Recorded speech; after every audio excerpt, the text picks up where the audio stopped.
everyone, and welcome back to our channel where we are all about helping you cultivate a thriving indoor and outdoor paradise. So today we are going to delve into the world of crotons, those stunning beauties that can add a splash of color in any corner of your home. Now these crotons, just like calatheas, are quite dramatic plants, and I have encountered numerous challenges while gaining expertise in taking care of these plants. So without wasting much of your time, let's dive into the solutions to some of the most common problems of croton plants. The first most common problem is leaf dropping or leaf drooping or leaf wilting or the plant wilting. Now these croton plants, they are very much sensitive to any sort of change. They hate change, and this change could be any type of change in the temperature, change in humidity, change in the lighting conditions, changing in the soil when you are repotting, or even change in the position where you have kept your plant can cause stress to the plant, which can lead to leaf dropping or leaf drooping or wilting of the plant. So to avoid this problem, you must maintain persistence in the conditions that you are providing to your plant and not bring sudden changes to the plant in any conditions. Avoid hot or cold drafts. Now with this, I'm not saying that you cannot repot your plant. You must repot your plant when the plant becomes root bound, but make sure that you do not disturb the root system or the root bulb too much. Another reason for leaf dropping or leaf drooping could be overwatering. Now these plants are highly sensitive to overwatering as well. Now whenever there's a leaf drop or leaf drooping, we think that it could be underwatering. We might be underwatering our plants, but these plants are highly sensitive to overwatering as well. So if you have overwatered your plant, then also you will see the signs of leaf dropping and leaf drooping or even wilting. So to avoid that overwatering, make sure that you water your plant when the top inch of the soil dries out.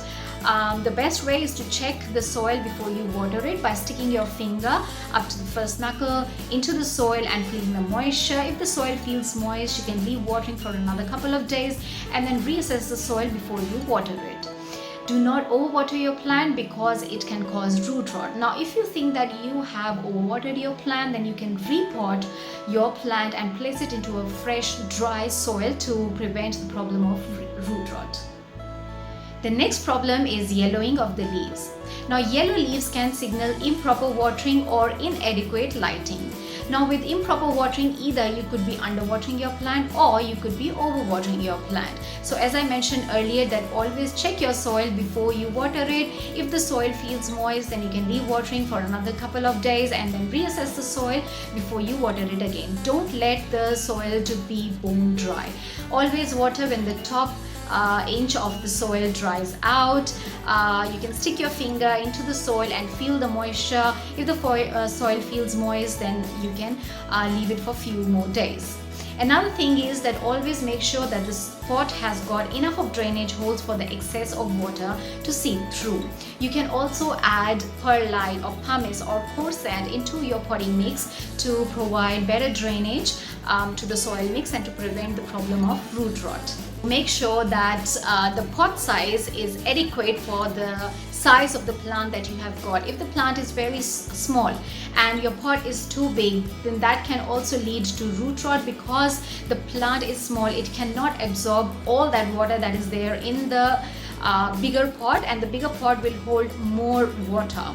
So that can also lead to root rot and yellowing of the leaves and the overall health of your plant. So make sure that the pot size is adequate for that type or that size of plant. Not very small pot or not very big pot is good for the plant.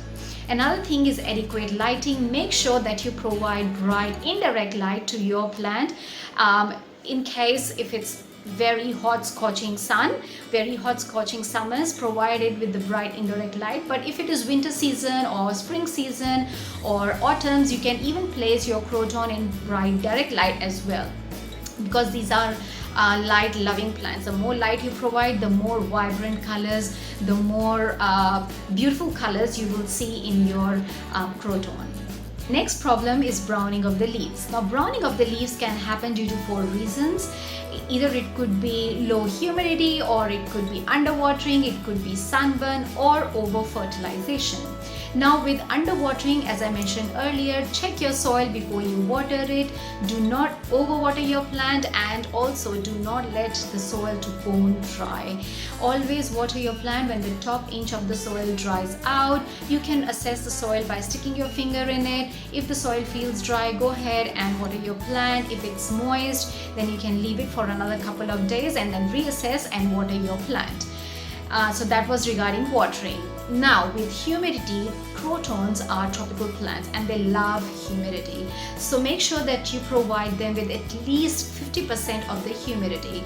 Now to enhance the humidity in your area, you by investing in a humidifier. Now if you use a humidifier, it will also help other plants as well, like peace lily or monsteras or pothos, calatheas, or any other humidity loving plants that you have in your house. Third is the sunburn. So these plants do love bright indirect light. So if it is summer season, make sure that you bring your pot inside and avoid the scorching hot summer sun rays to fall on those delicate leaves, because they can cause sunburn to the plants. But you can leave your plant outside in bright direct light if it's winter season, or if it's early morning or late evening, or if it is spring season or autumn season, then you can provide it with bright direct light. The more bright indirect light you provide to your plant, the beautiful colors you will get in your croton. Last one is the over fertilization. So only fertilize your plant during the growing season. During the dormant phase or during the winter season, do not fertilize your plants, because that can cause soil buildup. Over fertilization can cause soil buildup in the roots, which can cause root burn, and it will not only affect the overall health of your plant, but also it can lead to leaf dropping and other leaf diseases, plant diseases, and your plant will look sick. So just fertilize during the growing season and do not over fertilize. The next problem is the leggy plant. Now these crotons, it's a very common problem that the crotons, they tend to become leggy if they are not provided with the adequate amount of light. They grow tall in search of more light, and also when the bottom leaves of the plant, they start dropping off, it gives the look of a leggy and very unattractive and ugly plant. Now to fix that problem, what you can do is you can prune your plant up to the desired height, as the height you want of your plant. Now what will happen is the pruning will initiate side growth, and that side growth will help to make your plant look more bushier. There will be new leaves and new stems and new sticks coming out, and it will make your plant look bushier. Now with that prune cutting, you can propagate that prune cutting in water, place it in water. When the roots will develop, either you can place that cutting back into the same pot from where you took that cutting, or you can place it into a separate pot. That's up to you.